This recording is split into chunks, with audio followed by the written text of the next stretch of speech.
Hey, it's David K., voice of Beast Wars Megatron and TFA Optimus. You're listening to the GeekCast Radio Network. Cliff Jumper, commence countdown. 5, 4, 3, 2, 1.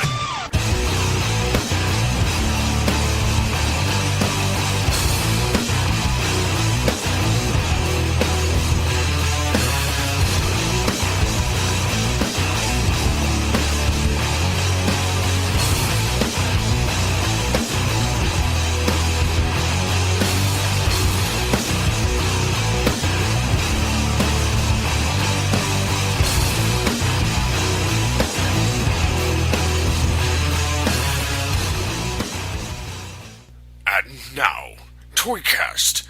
Oh, yes. Listening to the only toy podcast you will ever need. This is ToyCast, and we are coming to you from the not-too-distant past. This episode is actually being recorded about 3 weeks before it will air. I am, of course, TFG and Mike, and joining me is a very unique toy collector in Jason Devall. Hello, sir. Hi. And the man who lives his life in plastic, Mr. David Draper. Hello. Hello. And these guys, of course, are from David Devall's Toys and Collectibles, and Jason is one half of Married to the Collection from ToyWorldOrder.com. Yay. Go subscribe on iTunes. Leave us comments. Give us 5 stars. Tell us you hate us. Do something for the love of God. Just let us know we're. Could you pimp the site a little, please? What, ToyWorldOrder.com? Yeah, could you? There's ToyWorldOrder.com. Okay, because I get tired of these missed opportunities where you just won't talk about the site. You can find toys on ToyWorldOrder.com. It's sad. You put all this effort into the site and you just won't talk about it. You can find us on ToyWorldOrder.com. Okay. Can you? You might be able to find a hairy ball sack on ToyWorldOrder.com sometimes. And wow. Just look for it. If you find it, I'll give you a prize. And with one fell swoop, we undo all the work we just did. Oh, well, I didn't know that. Well, he said a hairy ball sack. I was going to say if you're going to go for the hairy bald sack, I was like, oh, I didn't know Killen was over there now. That's not fair. He's not here to defend himself. That's true. Who cares? Oh, that's not fair. I'm legally obligated to care. So. Right, Dave. No, I am. I'm not allowed to not. Oh, you can hear Jason's sphincter clenching right now.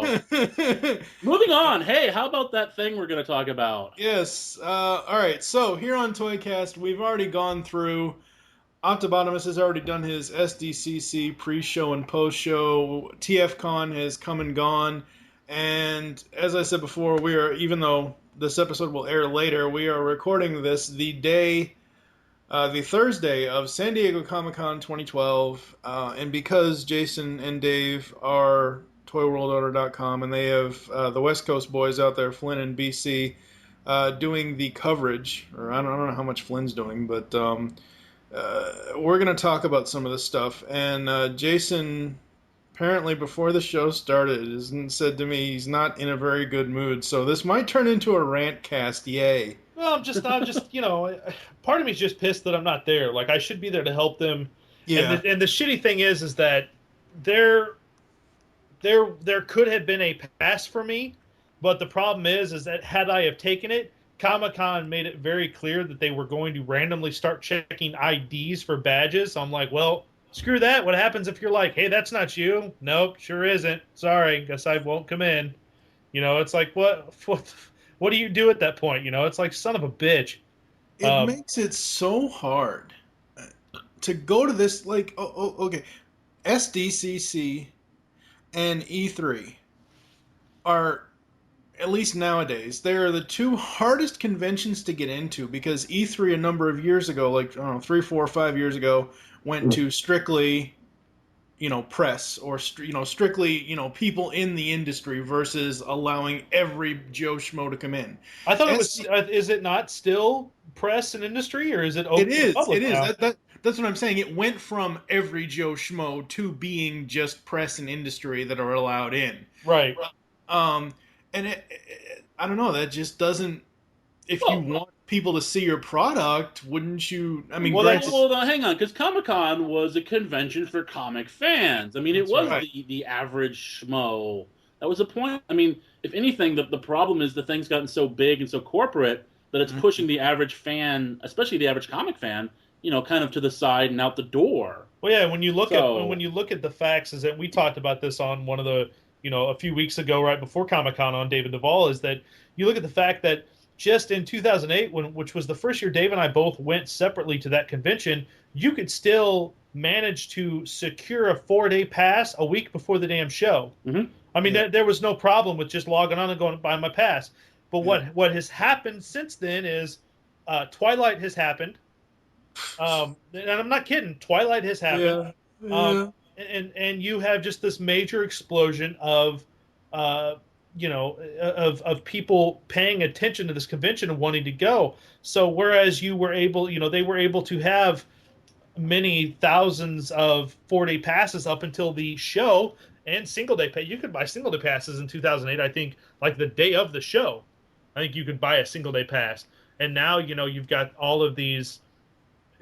Basically, they sell out. The minute they go on sale in November, they're gone in 20 minutes or an hour. I mean, literally, they're gone. And then part of that is because they also sell passes at the convention. So, I mean, the people who know they're going to go next year, right? I mean, by the time it's actually up for sale to everybody else, I mean, a chunk of that's already gone. Probably a big chunk. Well, if you think about it, though, they just started doing that. They just started selling those passes last year. 2008's not that. No. They did that 2010. Did they do that 2010? Yes, because I actually thought about getting passes. Ah, I gotcha. But, I mean, the fact is that when you look at it and you look at the overall, I mean, like you said, we're recording this the first full day of Comic-Con. And I follow Optibotimus on Twitter. I know Paul. We've talked a number of times. Oh, yeah. And I'm following his tweets, and he's just like, holy shit, this is ridiculous. Yeah. And I'm like, well, I asked him, is this your first year? And he's like, yep. I'm like, well, you get it's fun to see the experience of the first timer witnessing hell on earth, because that is what Comic-Con has become in every aspect. And the fact they've got over 150,000 people attending that convention this year, you can see from just the pictures that were tweeted during the convention and the pictures that are out there that it's just overcrowded. Yeah. And my question is, okay, you said there's probably over 150,000 people there. What percentage of that do you guys think is people from websites or from the press, or how many, say me, I'm, I have my website, geekcastradio.com, but I would never in my right friggin' mind go to Comic-Con to work. I would never do that. I would go out there to see and experience what it is. Right. How much do you guys think is actual, people from, Toy World Order, people from MTV Geek, people from TFW 2000, like how much of the internet is actually there versus the regular con goer of wanting to actually enjoy the convention? Oh, a lot. I mean, if you look at, you can basically go to any toy blog, or you got to look at it. It's not just toy blogs; it's toys and comic book sites and movie sites and all of these other sites. Probably a good 40% of those sites that cover the stuff that ends up in Comic-Con or at Comic-Con is there. They have a presence on the floor. And the thing is when you break it down, that if you're a new company, first time getting press passes, I know when we did it in 2008 for PCN, they limited the passes to 4 people. You literally could only have 4 people from your site attend that convention. And then the following year, it opened it up. You could have basically your whole staff if need be. Good Lord. Figures.com, when I was going in its heyday, and you're talking, this was, that was 2008, there was 14 of us from Figures.com that went to that convention that had press badges from Figures.com. And I know to this day they still have a large group. You got to look at sites like Slash Film. They have a presence, and who knows how many people are going from their site. It could be 5 to 10 people that are attending it, because you got to think those guys have got to go stand in the Hall H or all these other lines to get in these presentations to cover it for these sites. So it's and press don't get any special privileges when it comes to Comic-Con. Back in the day, preview night used to just be for press. That's what preview night was. The press got in, preview night was Wednesday night. It was the same time as it is today. And then they opened it up to everyone else. And that's just become like, that was the perk of being press, was you got in preview night to take pictures and stuff and kind of walk the floor and see where everything was and get an idea. And then, Comic-Con was like, well, screw that. Why are we doing? We can sell, we can chalk more money onto our 4-day passes by including preview night for the public. And suddenly it's just, I think that's when it started to become even more, it became even bigger than San Diego can handle. Yeah, I love, Dave said it earlier that Comic-Con was originally for comics, comic book artists, comic book writers. And I know that they've kind of pretty much gotten away from that. I mean, there is a comic presence there. I know because I watched the ticker on TFW2005.com for the Transformers panel. I know that IDW was talking about the Transformers stuff in the Hasbro brand panel. Right. But it just seems to me that SDCC is now a multimedia event. It's not just comics anymore. And I don't know. I like it. I like certain aspects of it. I pay attention to certain aspects of it. But at the same time, I don't think I would ever want to attend it. I think Carrie and I have talked, my wife Carrie and I, for those of you who don't listen to Married with a Collection, only found on ToyWorldOrder.com, we have talked, and we've spoken many times, had we gotten press badges, she was going to journey there as well, because she's always wanted to go and see it, because she's a big celebrity geek. She loves seeing celebrities in person, and all that stuff, and she really wanted to go. So we had been talking about doing that, but my thing to her was, I want to go 1 year as a fan. I want to go 1 year and not have to fucking work. I want to go 1 year and not have to worry about, I got to take pictures of this booth. I got to be in this panel. I just want to go and enjoy the convention. And in all my years of going to this convention, I have never got to physically enjoy it. Now, whether you can actually enjoy this convention because of the crowding or not is a completely separate aspect, because I don't know how many of these. It's hard. Yeah, Dave went as a fan the first year he went. And I know just from meeting up with Dave several times that it was a huge pain in the ass, a huge, huge pain in the ass. Now, you guys mentioned this on a couple weeks ago on your own show, Dave and Devall's Toys and Collectibles. Do you think that it's because of it's still in San Diego? Do you think it's because of the space of the convention center that the convention itself has essentially outgrown that? Or do you think it's because of the fact that there's just so many people that want to go?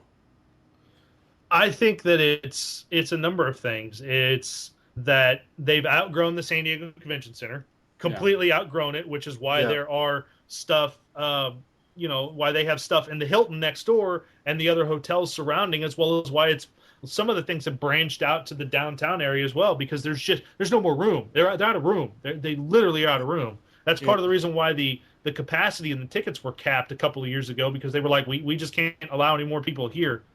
And that's the major factor. And Dave and I talked about this on our show, and the fact that I think the Comic-Con people made a mistake by, like Dave said, like you said, Dave, that San Diego probably just threw shit ton of fucking money at them to get them to stay for who knows how many years. But that was a mistake, because, we also had, had they moved to Vegas, there might have still been some problems. But the fact is that, look at how many hotels and how many, open. Well, this is a debate that we have, because my argument is that there is there's an aura, there is a mystique about the San Diego Comic-Con, and if you move it to Las Vegas, I think it's going to be one of these things. It's going to be another one of these cons, like New York Comic-Con, like C2E2. It'll be Las Vegas. They probably won't even call it Comic-Con, because it's such an entertainment. It'll be Las Vegas Entertainment Expo. And people will be like, well, what the hell is that? Right. Well, that's what Comic-Con was. Oh.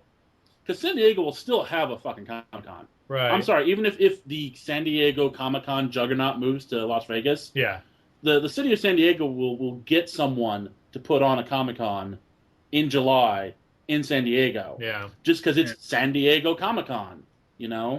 I mean, it's a thing. It's a brand name. It's an idea. It's a concept. And if you move it to LA, it becomes the LA Entertainment Expo, and nobody knows what the fuck that is, and nobody's going to care and want to go. I mean, seriously. Right.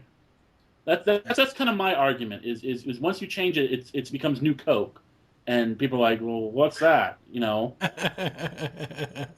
Well, that's No, I mean, I agree. I I agree completely though that it has understand. become Yeah. too big for what I mean. It's ballooned. It's become too big, and I think that's I think I fault the convention for bringing in all this extraneous crap. The shows that have nothing to do with really the comic, the geek experience, but they're just trying to glom onto the whole entertainment, blah blah blah. Well, see, the thing is, well, if you're talking about like shows like television shows, the thing is, a lot of those television shows that are there this year have created a geek following. Fringe, Walking Dead, Big Bang Theory. Well, Big Bang Theory is centered around geeks, but Right. a lot of those shows have now Walking Dead's from a comic, so Well, right, but what I'm saying is like a lot of those shows that go to the convention every year to have panels or to do whatever, they are a part of geek culture now because of the geek community latching onto them so much. yeah. But I mean, like I say, the year that I went, I wanted to go to a panel for the Last Airbender cartoon, Yeah. and in order to get in that room, I had to get in line for the 24 panel. And I got to the door right when the room filled up, so I then got into the Prison Break panel. That classic nerd favorite Prison Break.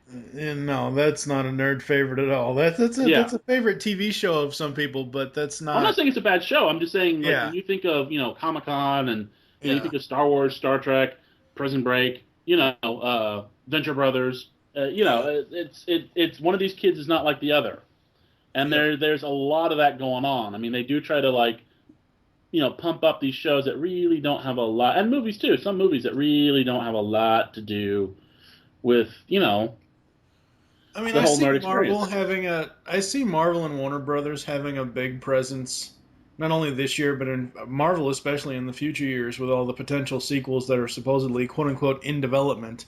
But that was an issue last year, and I don't know if it's going to be the same this year. Is that because Marvel's owned by Disney, and Disney has its own convention? Yeah. They're kind of holding back a little. But see, I think that Marvel and I think Disney would allow Marvel to go to the Comic-Con because D23 is essentially just Disney is separated. It's so separated because you have Walt Disney Studios or Walt Disney Pictures, the actual, and then you have Pixar, then you have Touchstone, then you have this, and it's like so many different branches of the Mickey Mouse ears that, the mouse has got a tree growing out of his ears. But it's one of those things where I think that they would allow Marvel to attend the Comic-Cons in the future because that's where they get the most press for that company. I wouldn't think that a D23 or a D24 or whatever the hell they're going to call it in future years, I wouldn't think that Marvel would get so much or so many people wanting to come there unless you have a Marvel and a Disney fan all at once. Well, you got to Disney lets Marvel run itself. Disney actually has very few feelers into Marvel. They basically let it run like they let Pixar run, which is right. Marvel was running fine on its own before they bought Marvel. Why change what is already a successful business model? Just let them continue what they're doing, and then they just add to Disney's bottom dollar. The thing is, though, is that Disney has enough feelers in to go, you know what, like last year, all right, at Comic-Con, we'll show off Thor and Captain America, which had Thor come out by Comic-Con last year? Yeah, no, it was the Avengers. It was the Avengers and Spider-Man were the two big panels. Because remember, they got the whole Avengers, they got everybody on stage. That was at the end of the Captain America panel, though, I thought, because Cap was out by then, I think. Cap was July. Yeah, Cap was July. So, I mean, it would have either been out or just come out. Because I know they didn't show anything from Avengers. They held any of the footage they had that's what I'm saying. Until the following month at D23, and that's where we first saw my point. Yeah, that's where we first saw that Loki Tony Stark scene with Loki saying, I have an army, and Tony Stark saying, we have a Hulk. Yeah. That was where you first saw that footage. Again, my point. Right. And I'm not disagreeing with you, but I think you're going to see more of that. Like Dave said, is that they're going to hold more and more back for D23 because D23 is growing into a very, very large convention for Disney fans, and it's in the Anaheim Convention Center, and it's getting bigger. It's only going to be in its third year or fourth year. And if you're Disney, why wouldn't you? If you're Disney and you own Marvel, why would you not? Why would you want to help, some other convention? Right. If you've got your own. I mean, it's like, they're talking about the Star Wars panels are going to kind of suck because they got Celebration coming up. Yeah. And Hasbro's going to hold everything back for Celebration. Exactly. I mean, why would you aside show from just off, generally sucking anyway? Yeah, it's like, why would you show off anything for, had JoeCon have been next month instead of last month, they would have done the same thing. Well, they're not going to show anything off anyway. In fact, they used the same goddamn diorama at Comic-Con that they used at JoeCon. Yep. I saw that. I was like, oh, I can't believe they used the same damn diorama. Let's talk about this. BotCon and JoeCon versus the SDCC. BotCon and JoeCon are each Transformers and G.I. Joe respective. Yeah. This year specifically, there was that big fuck up with, hey, we had bad test audiences and we want to put it in 3D, so we have to wait till next year, which fucks Hasbro all the shit with the toys and everything else. But I've always said, since I've been doing podcasting and being a personality on the internet, BotCon is Hasbro's thing of revealing almost everything, and then they save several things for SDCC. There's very rarely anything that you're going to see in July at SDCC that you hadn't already seen in the previous months at BotCon. It's very rare, and I don't think that they'll ever do this, that a BotCon will be scheduled after SDCC. Yeah, why would you? Because SDCC would just steal your thunder. Yeah, exactly. Exactly, yeah.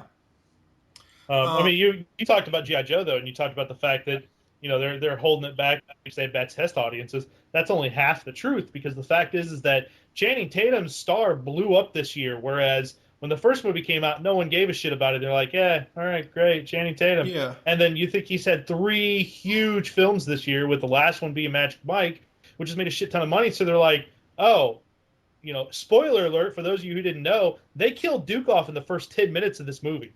Yeah. Like, he's dead. They killed him. And then suddenly they're like, it's 1987 all over again, isn't it, Dave? Yeah. Oh, I'm thinking, I keep saying they had to get, if he's still alive, they had to get the voice actor who did Doc and just dub him in at the very end. Hey, everybody, Duke's okay. He's going to pull through. But yeah, it's like, they're like, oh, shit, we should. Well, and the 3D, I think the 3D thing was a legitimate, freak out. Because, I mean, that was one thing at BotCon is another podcast was actually handing out, like, their business card with 3D glasses. Yeah. So, because everything's better in 3D. But see, that's the thing. Okay, like, when did Retaliation first go into production? Do you know, Dave? I have no idea. I know it was literally, they changed the date a month, 4 weeks from when it was supposed to premiere, which has never happened. Right, but what I'm saying is, like, when they first started making the movie, when they first started filming, when they first started all this stuff. Yeah. It would have been before, it would have been last spring. Yeah. Because they had stuff at Comic-Con. All right, spring of 2011. Yes. Everyone still knew at this point even though I think it's just a fad, how explosive 3D has become and how much more money you can make at a box office with a 3D showing. They knew that in the spring of 2011. Why didn't they just shoot the shit in 3D then and still release it on June 29th versus... And I'm just going off the 3D thing. I'm not going off...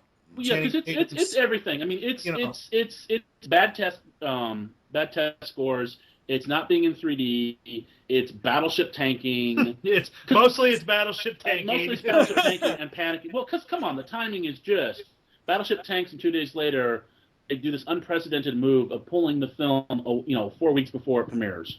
I mean, you cannot not connect those two things. Right. But the one thing I don't buy about the move is, Dark Knight's coming out the month after. If you look at June 29th to July... Spider-Man was the next week. Right. Well, right. Exactly. But the thing is, like, okay, June 29th. Jason just said it. Magic Mike came out June 29th. It's made a shit ton of money. Has it gone number one? I don't know. I'm not looking at any information. It probably hasn't. Spider-Man came out the next week. Spider-Man obviously is going to get the bigger draw, but I don't think, I think it would force people to choose which one they're going to go see, and I think it would have made it a tie, a very rough tie between Retaliation and Amazing Spider-Man if they had come out within a week of each other. I don't think it would. I can see them being, shaking in their boots, being like, "Oh God, we can't release a week before Batman, no."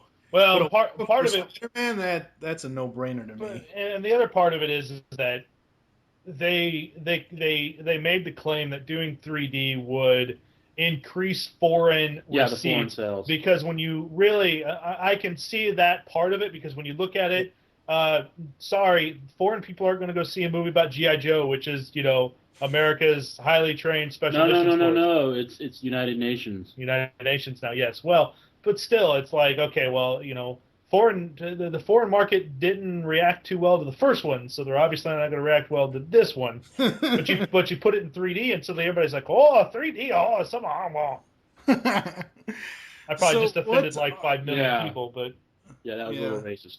But what are some of the announcements that you guys are looking forward to, or some of the announcements that we've already gotten that you guys are really liking about SDCC this year? I find it funny, that Mattel was showing. Like, we don't know at this point, recording this. Like, by the time this comes out and you air this, all the answers are going to be there. But the fact that looking at these last night at preview night, as the West Coast boys were putting it up on the side, I was looking at the pictures and looking at the Mattel booth and going, why does Mattel have Major Matt Mason figures on display? What's up with that? I mean, and they're all vintage figures, but you're looking at it going, okay, they got Major Matt Mason, unless they're finally going to reveal that they're going to open up the Mattel Museum, which they hyped, in 2008 when MattyCollector.com first started. Part of that site was going to be an online museum to where you could look at the past toys from Mattel for the past 70 some odd years of Mattel's existence, as well as stuff from, some of the other brands they bought, like Tonka and stuff like, or not Tonka, but some of the other brands that they picked up. But it's like, why are they showing, I saw Major Matt Mason. I cannot think of his name, but there was a almost a 14-inch tall figure, got a big radar dish on the top of his head. That guy reacted to lights. Yeah, the villain had a flashing light, and you hit each other, they would fall over. That figure was in that display case. It's like, Mattel, what are you doing? And of course, again, we're going to know the answers to this, but I find it fascinating that they've been hyping a new secret. Not secret, but they've been like, hey, we're gonna announce a new subscription service at the Matty-Palooza panel, and people have been speculating, is it going to be Thundercats, since Bandai shit all over Thundercats, and the Thundercats license rumor is out there again for someone to pick up, or is it going to be Back to the Future, because they bought the Back to the Future license, they pulled the license for that a couple years ago now. Are they finally going to show off Back to the Future figures? Now, another speculation like these pictures is, are they going to put a Major Matt Mason line in, since they've seen how well the Outer Spacemen from O'Neill Design, using O'Neill Design's Glyos system and the Four Horsemen and Store Horsemen have done for the Horsemen, because those they sell out those things as soon as they go up now. It's like, are they suddenly realizing, hey, these toy lines from the 60s and 70s could make us a lot of money? And then my other thing is, the license for the Adam West Batman shows out there. Hot Toys just showed the teaser of this 1/6 scale classic Adam West Batmobile. It's like, is Mattel going to do a line of Movie Masters or a line of that nature as a Matty Collector exclusive line for the 60s Batman show? Yeah. There's a lot of questions out there that, like I said, we'll know the answer to, but yeah, as we record this, it's fascinating to me. I don't know if Davis thought that far into any of that, but it's just fascinating to go, what is Mattel? What has Mattel have up their sleeves that is either going to make fans happy or is just going to throw the whole fandom into a pissed off rage? I think, honestly, for me, and I'll let Dave answer that in a second. I think, honestly, for me, what would make me happy as a '66 Batman fan, because I used to watch the reruns in the '80s. Everybody did. That's how we knew about the '66 show, was the reruns in the '80s. Or the '70s. If they find, well, you're older than dirt, dude. So, if what would make me really happy is if Warner Brothers or whoever has the rights announces either seasons or a complete series set of Batman '66 DVD. Yeah, that's honestly what would make me really happy. Well, I mean, the issue with that has always been that Fox produced the show, but Warner Brothers owns the rights to Batman, and they've never come together on any kind of profit sharing agreement. And I think everyone's really getting excited about all this Hot Toy stuff because it sort of makes the suggestion that maybe an agreement has been reached. You know, that maybe the impasse has been broken. So we'll see. Yeah, that would be if they announced the original 60s Batman series on DVD. That would probably, in my opinion, be the biggest announcement out of that con. Yeah, I would agree. Yeah, I mean, that's definitely that's like the main. Everyone's been speculating. I mean, if they finally come out and like Shout Factory or somebody's like, hey, because Shout Factory seems to be releasing a lot of odd stuff that's from different companies and different studios. But Shout Factory would be the only one I could see that would be able to release that Batman show, because I don't see that's probably how, if there has been an agreement that Fox and Warner Brothers is like, okay, well, neither side could release this on DVD. Some third party company has to release it. And no, it'll be one or the other. I don't think because you bring in a third company, that's just making things worse. It's going to be it's going to be a profit sharing thing, because they do that with movies all the time. Well, I mean, if you can do it with actual like theater release movies, you can do it with DVDs. Yeah. It'll be one or the other. I don't know. Like, Shout Factory does really well because they make deals with people. Like, they've got a deal with Hasbro for G.I. Joe stuff, for Transformer stuff. They've got a deal with Saban Brands for the Power Rangers stuff. Shout Factory is probably the best television/cartoon DVD company today. But I don't know if, as Dave said, it would most likely either be a Fox DVD or Warner Brothers DVD. I just hope that Warner Brothers does not shift it off to their mod department, which is movie on demand, which is you can only get it from their website, and it's this, crappily made packaging, and it's only X amount of episodes. I just hope they treat it well. No, if they did it, they'd go. I mean, it would be the big box. Yeah, they'll the go Batman all logo out on it. I mean, they'd go all out, because that's just too much. That's too much money to be pissed away doing something weird, little obscure online thing. If you think about it, all the stuff that ends up in the Warner Brothers shop for them and that video on demand service is stuff that really, when you think about it, is a very niche audience. Because I mean, look at the stuff that's on there: Chuck Norris and Karate Commandos, Pac-Man animated series. I mean, some of these I bought because I'm like, but how many more of them like me are out there that's like, I want the entire series of Chuck Norris Karate Commandos? Not many. Exactly. So yeah, I agree. It'll be a big thing. I think it's fascinating that we get to see new 52 and Justice League figures, and the fact that they're bringing out this giant sized Darkseid figure. Yeah, that fascinates the hell out of me. I don't even collect DC toys anymore, but Big Bad Toy Store finally put up, thanks to Dave showing me and pointing it out, they finally put up a pre-order for my damn Superpowers Penguin. Bastards. Well, because apparently they're doing another Batman individual line. Yep. Which they had one that was doing just fine and selling well, and then they killed it for no reason. Yeah, I know. So now this new line has Black Mask in it. And, does it? Yeah, they've shown a picture Mask. of Black Mask. He comes with a little Batman cowl that you can put on him. Black Mask? Okay, yes. That's weird. Pretty sure. Wow. I think for me, what is most exciting to me this year for SDCC is not like, okay, the Avengers is out. We know Iron Man 3 is coming next year. Or AIM's going to be in it. What? AIM's going to be in it. Advanced Idea Mechanics. Oh, yeah. MODOK. Yeah. That'd be cool. So we know of all. See, that's the thing. It's like, and I think that's the blessing and the curse of the internet nowadays, is that we can seek out all this information. About a month ago, I did a full kind of write-up of the most popular mainstream Marvel and DC films. DC, I went from 1978 to 2013, essentially talking about the most famous ones that were in theaters, that, not the made-for-TV stuff, but just like from Superman to Man of Steel, essentially. And Marvel, I went from Blade to, at the point of the writing, it was Amazing Spider-Man. And it just amazes me while looking ahead in Marvel specifically, that they've got listed, Thor 2, Cap 2, Iron Man 3, Amazing Spider, they've got them listed as, developmental stuff, but it's like, of course, we know they're going to come. I mean, especially Avengers. Look how well, $1 billion friggin' dollars, Yeah. And it doesn't. Oh no, Avengers 2 is happening. No, I know. I was talking Justice League because of Avengers. Well, see, that's the thing is like, when I wrote these blog posts up, it was what I found out writing them up is like, okay, you guys said it, 2008, Iron Man, everyone was surprised as hell and happy as hell to see that Iron Man teaser. Yeah. At Comic-Con.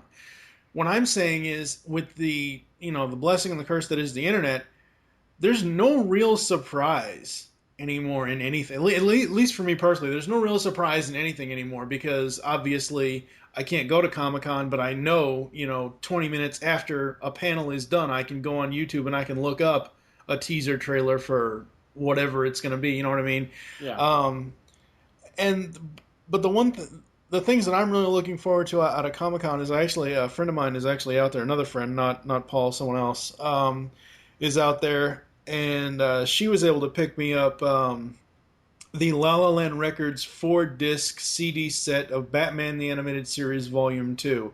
Okay. And what I'm really looking forward to from Comic-Con in the next few years is seeing how La La Land releases their DCAU soundtracks, because I've read press releases and stuff not press releases, but I've read informational pieces on worldsfinest.com or worldsfinestonline.com, get the website right, damn it, that La La Land Records is going to be continuing to release BTAS soundtracks. They're going to be releasing a STAS and possibly future Justice League music.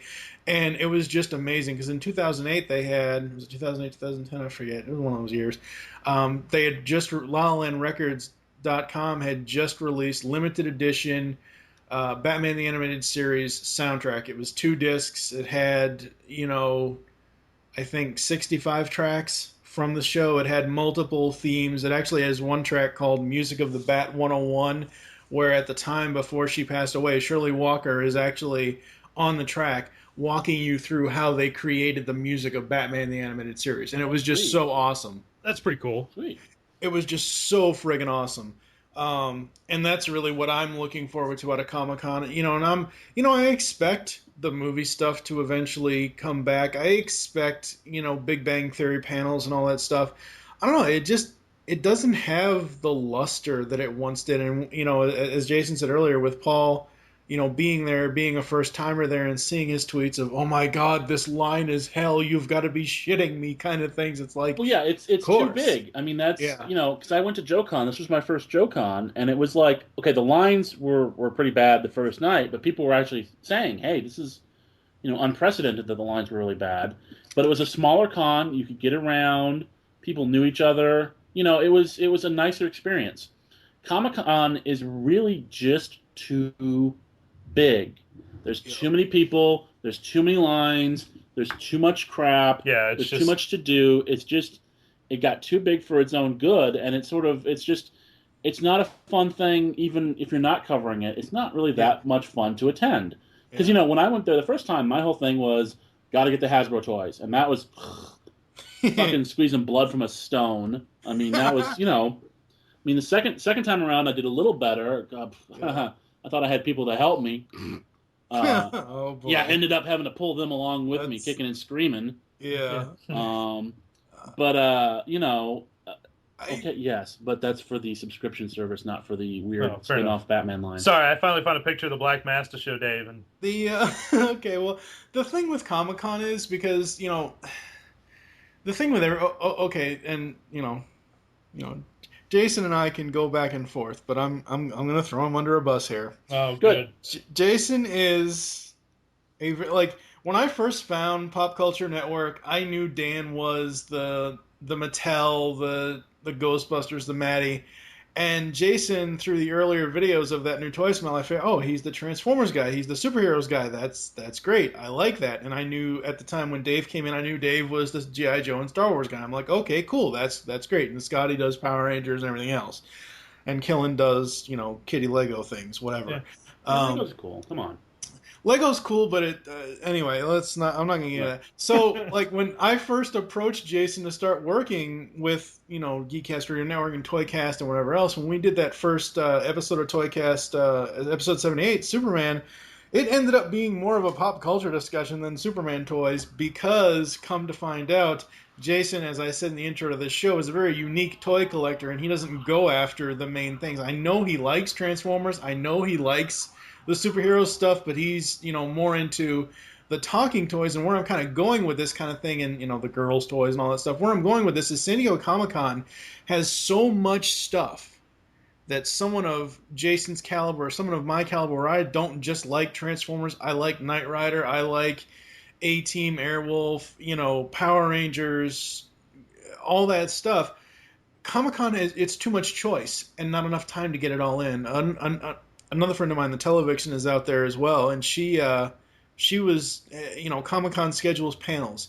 They scheduled the Fringe panel and another panel that she wanted to go to at the same time. Mm-hmm. Yeah.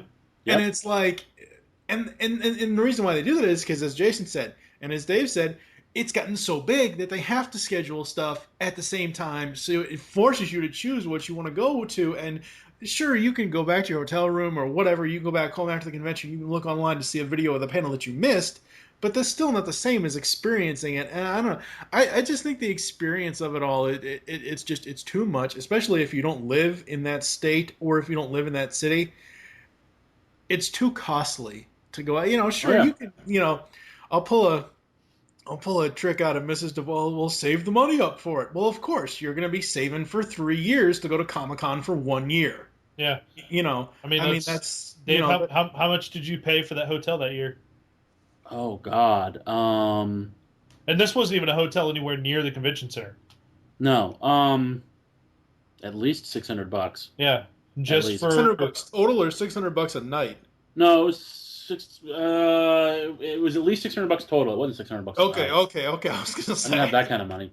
No, well, but keep in, as I've repeatedly said, there was a different plan at the time, and it was yes. I was not going to be rooming with 4 flatulent drunkards. It was a beautiful woman who was supposed to be with me, so the idea of getting away from it all was part of the plan. Well, that's true. So, but yeah, no, it has gotten too big, and the problem is with them making you decide which panels you want to attend is you could choose which panel you want to go to, and then go to that panel. You're probably not going to get in because no. You've got to get the program as soon as humanly possible. If it gets up on the web, you get on top of that, and you have to have a plan. You cannot go in there and just assume that you're going to walk into the panel that you want. You have to know before, at least the day before. Yeah. But I mean, as early as humanly possible, what panel you want to go to, because you will. And the thing is, it's deceptive because the main hall they keep clear. Because I remember this is one of my most vivid memories of 2008. Is I was like, I'll go to the Venture Brothers panel. That'll be fun. So I walk down the hallway. The hallway is totally clear, and I walk up to the door, and I'm like, "Is this a Venture Brothers thing?" He's like, "Yeah." I'm like, "Okay, is there a line?" He's like, "Yeah," and he points down a side hallway that's filled with people, and takes a turn and goes out a door and goes like along the side of the convention center. So essentially, it's like Black Friday. It is Black Friday, but it's always Black Friday. Yeah, everything is Black Friday. When you get in, it's crowded. Before you get in, there's a huge line. I mean, I'm not joking. If you want to buy something from Hasbro, you have to wait in line to get into the convention center before it opens up. You've got to wait in line to get to the Hasbro ticket thing. You've got to wait in line to get into the hall, the exhibit hall. You've got to, and then, after all of that, you think you're home free. No. Then it's the Hasbro line, which is like the giant boss monster at the end of the fucking game that no one told you the combo move how to beat. Yeah.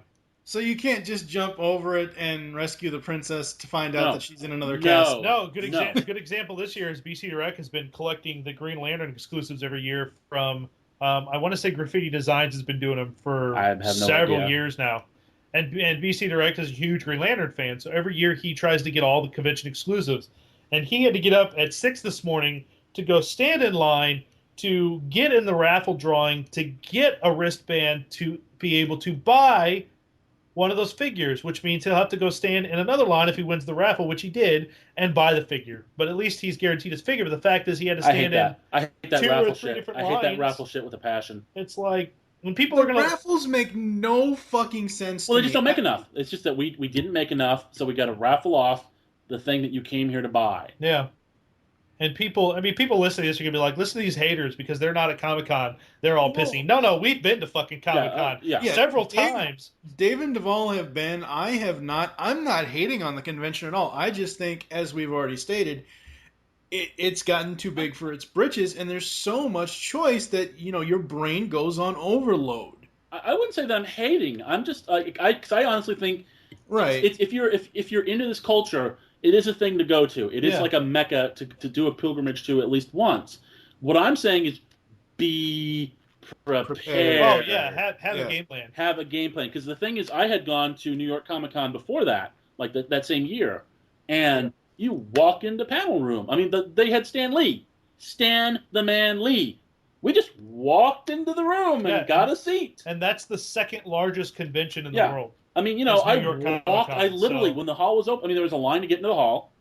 Got into the hall, walked right up to the hotel booth, bought the exclusives. And then I went to Comic-Con, and it was like, I was utterly unprepared for what it was like. And all I'm saying is, it's not what you think.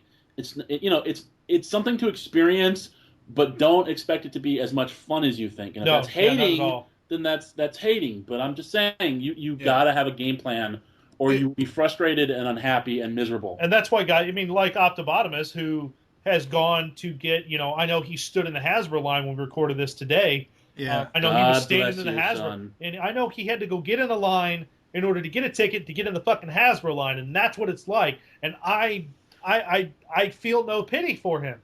Because I say that not in a mean way. Dave and I both know what that's like. I wasn't kidding. I wasn't kidding about the line for the line for the line. That's exactly what it is. It's the line for the line for the line for the line. I am not kidding. And the Hasbro line is the worst when you actually get in there because they cut that off. And they have like a buzzing horde of security that will like always show up when you try to get into the line and shoo you away. Yeah. And then they'll go away. So like 10 other people will get in the line. And then you go, okay, well, then I'm going to get in the line. And then they show up and kick you out again. Yeah. And I swear to God, I'm not making that up. That happened over and over and over again. And finally, in 2010, man, I waited until like they had done their shooing people away and did their like moving off. Yeah. So I was the first person, the first straggler to jump back in line. And I just jumped back in line and pretended like I belonged there. Yeah, I am more than happy to sit here at home on my computer stalking websites of news that I want to know about, or for the Transformers panels, for whatever panels I want to see. I'm more than happy to sit here and not have the headaches and the congestion that is SDCC. If I was going to go to a quote-unquote Comic-Con, one of their conventions, it would most likely be New York Comic-Con that I went to. Because every year that has happened so far, and all the friends that I've had go there, it just seems like it's way more relaxed and laid back. And plus, New York Comic Con usually is in October, so it's like one of the last things of the year. They moved that though, because the year I went, it was February. Yeah, it was in February. And apparently before that, it was usually like in April, because they had pushed it up a little bit. They've moved that after. Last year it was in October. Yes, I know. I just said they moved it. Yeah. They've been moving it around since they started doing C2E2 in Chicago near us because they wanted to have that ability to do 2 conventions a year. So in order to do C2E2, they had to bump, because New York Comic Con had been in February, anytime between February and April. Yeah, it had forever. That had been the scheduling. And then they moved it to October the year before C2E2 started because they knew they were going to have to do that move in order to make it work. See, it makes more sense to me to have it in October because, if you look at the overall convention scope of a year, you have New York Toy Fair, you have, C2E2 or whatever else come at some point between New York Toy Fair and SDCC, and then you have BotCon, JoeCon, TFCon, you've got SDCC, and then whatever happens between SDCC and NYCC. I don't know. It makes more sense to me to have New York at the end of the year. Yeah. I guess. I hadn't really thought of it. I mean, I would almost think you would want to like get in before San Diego, because San Diego sucks all the air out of the room. Oh, it kills everything. Yeah.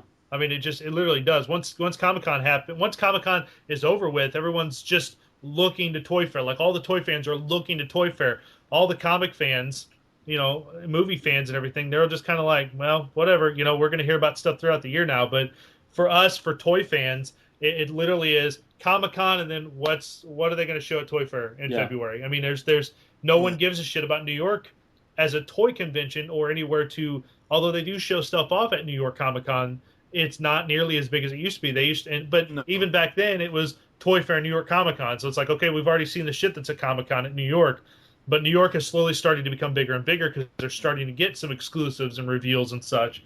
But yeah, Dave's right. Comic-Con just kills anything and everything out of the air because it's so big. I mean, Comic-Con is to conventions as to what iPhone is to cell phones. Yeah, pretty much. What I more so meant was, as far as where New York Comic-Con falls, is if I would want to attend it. As far as Dave said, Stan the Man League, went there 1 year. As far as being able to attend the convention, I would want it to be at closer to the end of the year, because I don't know, it just makes more sense to me that way. All right. So we've rattled on about this long enough. Jason, do your spiel for toyworldorder.net. Oh, wait, no, that's wrong. What the fuck is wrong with you? You listen to the damn shows every week. You can't even tell the website. I'm so ashamed of you right now, Mike. I'm so sad. I did it on purpose. You know that, right? I know. You can find. Are you going to let me do the spiel, or are you going to keep talking over me? Okay, are you done? Okay. I don't like it when mommy and daddy fight. Mommy and daddy fight.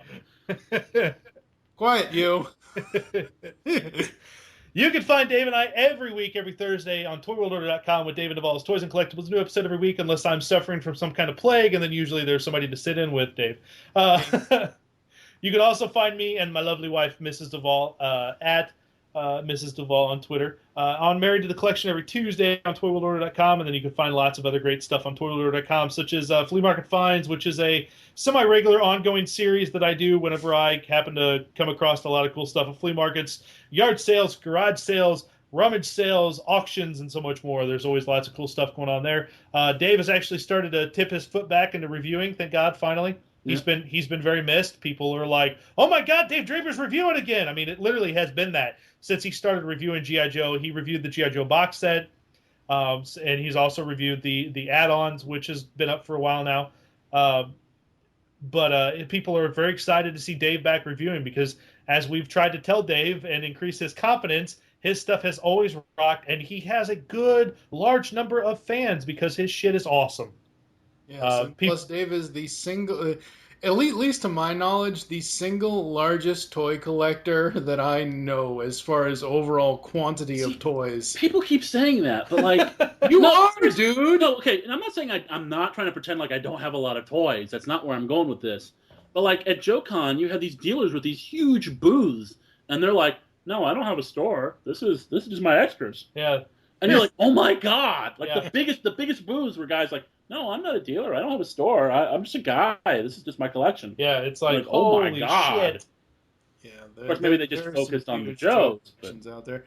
But, just like before I saw you on PCN when you guys were with PCN, it was like, I think the largest toy collector I knew was, P.O. on YouTube and Balt Matrix on YouTube, and my buddy Pecan Court Michael, he has one of the largest Transformers collections that I know of, and also Proto Man has quite a large Transformers collection. But like when I saw your videos, and I was like, that's an entire basement of toys. That's the single largest toy collection I have ever seen.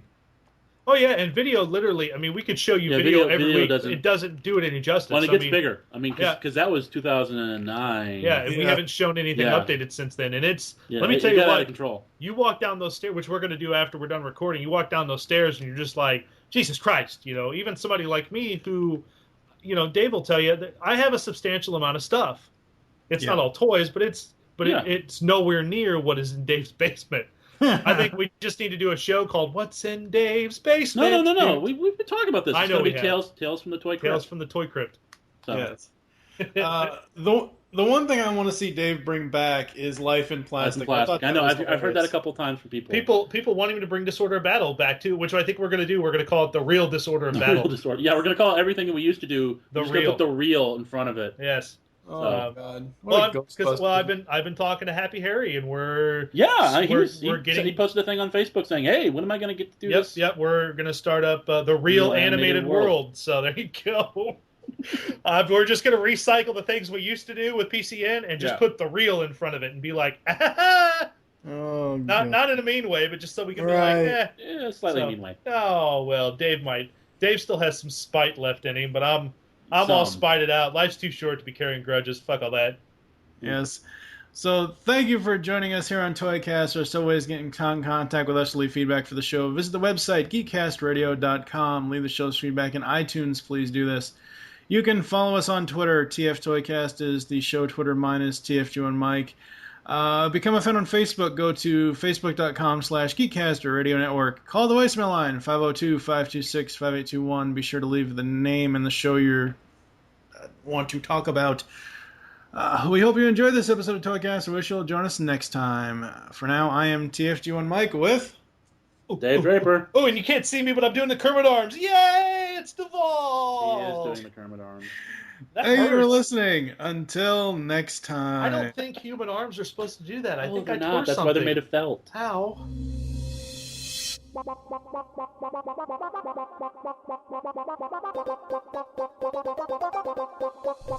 can now hear the GeekCast Radio Network while on the go with Stitcher Smart Radio.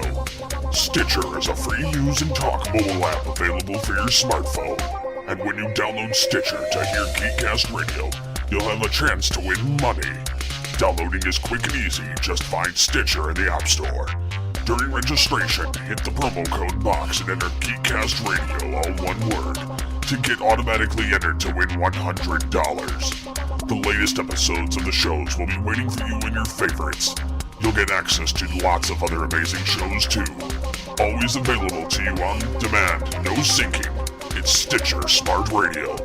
Don't forget to enter promo code GeekCast Radio when you register.